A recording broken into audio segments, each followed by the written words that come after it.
Yeah, a little skid steer update.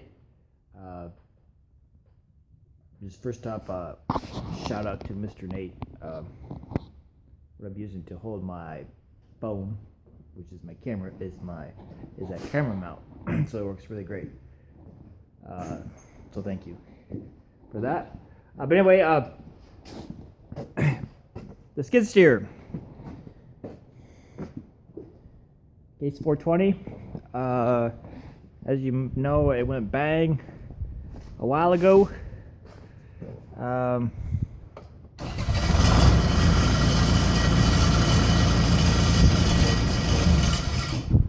She's back in business.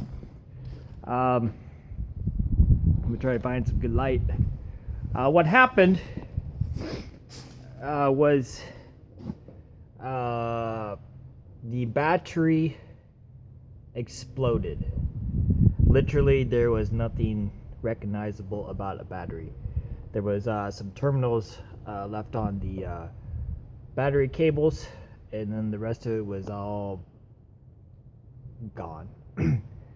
And then we had some electrical wire issues, which is what kind of caused that. A lot of it is because of the dirt, the dust, the crap that all builds up in the skid steers. It builds up in any brand of skid steers when you're running an operation like we do. You can't keep them clean. If you keep them clean, you're not using them enough. So anyway, a huge thank you to our Case International dealer, our local dealer, for helping us troubleshoot and figure out what was wrong with this. So she's back in business. Hopefully we have everything worked out on it, all the bugs, etc. With that, I know we do have to, we got, our radiator has been leaking for a while, so we're going to replace that soon. But hopefully we have the issues that just make it run worked out.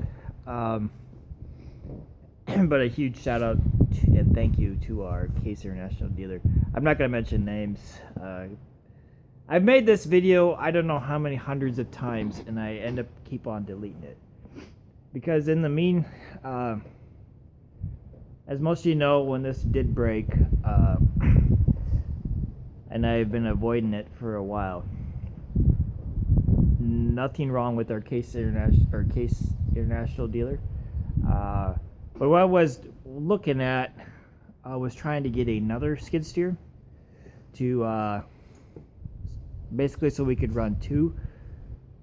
So when one breaks, we could still have one, because we kind of really need one. We've been using the M, as you know, to load feed. With the hay buster, we can bed all of our buildings, but we haven't been able to haul a lot of manure. We've been able to do some, but not what the skid steer does. That's our most important machine, over 1,000+ hours a year on it. So in the meantime, when we were working on this one, I was looking into maybe getting a second one, at least. So, and then also, because this one, it wouldn't hurt to have a skid steer that's sitting here that we could spend a half an hour a day on, cleaning out, changing oil, changing fluids, checking, just general service stuff. Because around here, stuff runs every day, all day or half a day. We don't have time to park them in the shop in the middle of winter and then look at them for an hour a day and like, oh yeah, let's replace that, and then walk away.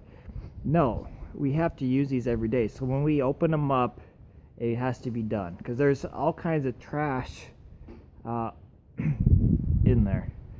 Just gets sucked in. It's anybody that raises livestock knows what I'm talking about.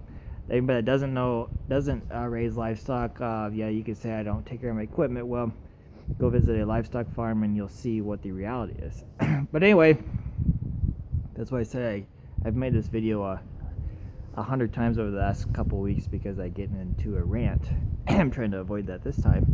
So if you see this one, I guess I passed it on my my editing mode. But anyway, so what I did when we were working on this one was I found a case 420, the exact same thing, exact same machine, except it did not have the hydraulic quick attach, which I really kind of like, but I was willing to forego it.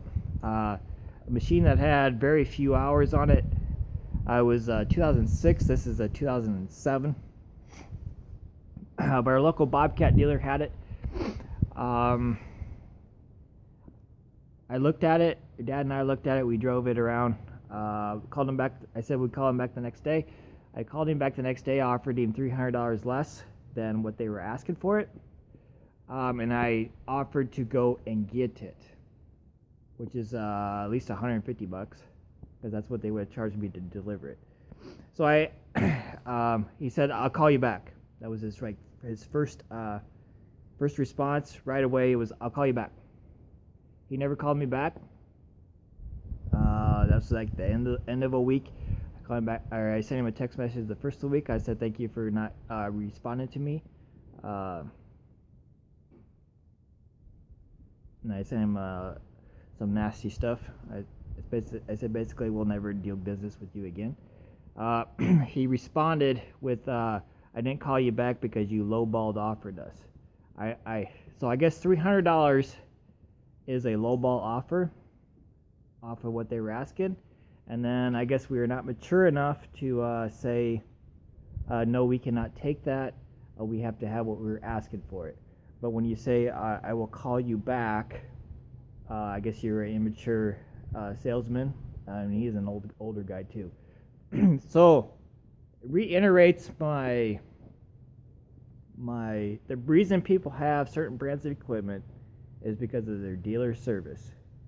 The reason we do not have a Bobcat skid steer is not because of the Bobcats. It's because of our local Bobcat dealers. I could travel probably an hour and a half away and get a Bobcat skid steer, but I can get a case skid steer and service 20 minutes away. And my case dealer got my skid steer running via phone. So that is the reason people have certain brands of equipment. If you don't believe me, you don't run your equipment enough to have that issues. But I know there is several people that will agree with me. That's why they have Massey Ferguson's, Case, John Deere, New Holland's, Fence, whatever. It's because of who their dealers are, not because of what's popular, what is cool. So that is my little rant on dealers. And like I said, we may have a Bobcat skid steer someday, but not from these idiots. And if anybody that's local that knows who I'm talking about, please don't mention their names. We're not getting into that. If I would have wanted to mention their names, I would have, but I'm not going to do that. I'm not stooping to their level. So just please leave that alone. I've also looked into maybe trading this one for a new skid steer. We looked at John Deere one. We were looking at some Case ones. The problem is the cattle business is not real hot and dandy right now. So to get a new one and have payments on it is not a real option. But I would like to get a second one, an older machine, like exactly like this one. I might even go down to a 1845 Case. That's because I'm used to these. Nothing against the New Hollands or the John Deeres. The new John Deeres are longer and wider and lower to the ground.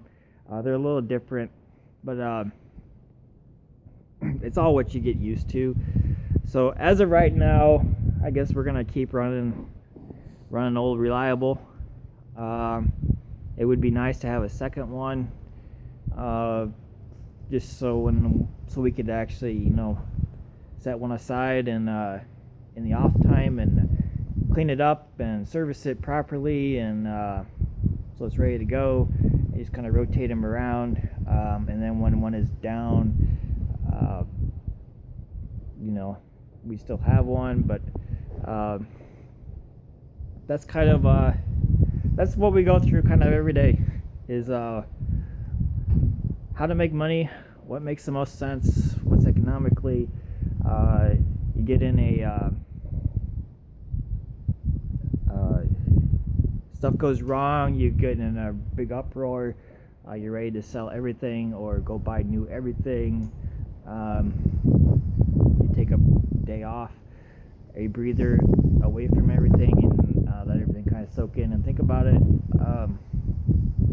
It's not easy being a first generation farmer when money doesn't all flow in like cake work and all that stuff. But we try, and we keep going at it, and we try to make logical decisions. We know what we need. We know what we need to work, and we learn who wants to work with us and who doesn't want to work with us. Our John Deere dealer is excellent. They want to work with us. They want to deal with us. We have a problem. They're here fixing it. Not we'll get back to you. And then our Case International dealer that we get our skid steer from, same way. They were already ready to come and get it. Like in 2 minutes when I called them, they're like, "Should we just come and get it?" So they were more than willing to help. No him hawing around, and like I said, we got it running. Our New Holland dealer for our mower, conditioner, and our hay buster is the same way. What do you need? We got it. We'll get it for you.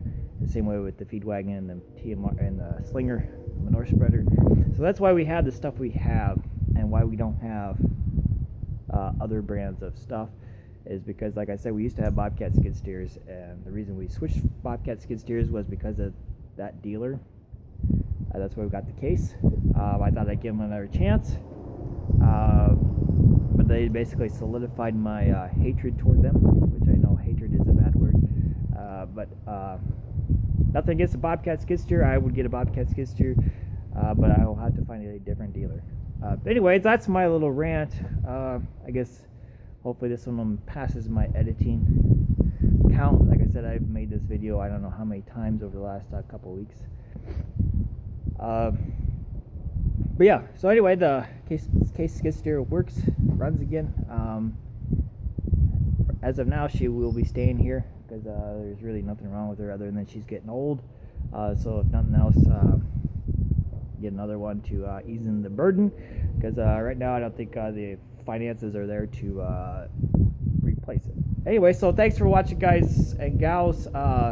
Questions, comments, as always, thank you very much for subscribing and watching, and laughing or sympathizing with me, or just enjoying something to watch. Means a lot. So I guess we'll catch you guys next time.